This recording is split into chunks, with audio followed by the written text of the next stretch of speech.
अस्सलाम वालेकुम दोस्तों। तो जैसा कि हमने आपके साथ वी सोल की ईपोन ओएलटी की अनबॉक्सिंग की वीडियो शेयर की थी, तो दोस्तों उसकी जो हमने इंस्टॉलेशन है वो मुकम्मल कर ली है।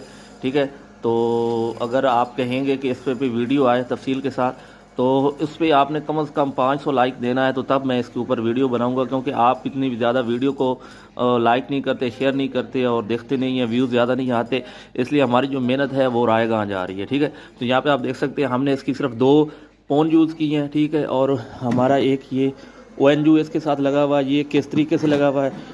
ठीक है, और इसके लिए हमने नीचे क्या क्या चीज़ें लगाई हुई हैं, यहाँ आप देख सकते हैं बॉक्स लगे हुए हैं। ठीक है, यहाँ पे हमारी पैच कार्ड लगे हुए हैं काफ़ी ज़्यादा।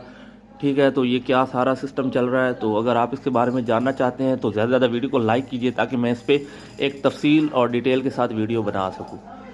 तो दोस्तों इस वीडियो को ज़्यादा से ज़्यादा शेयर कीजिएगा। इसके साथ इजाज़त दीजिए, अल्लाह हाफ़िज़।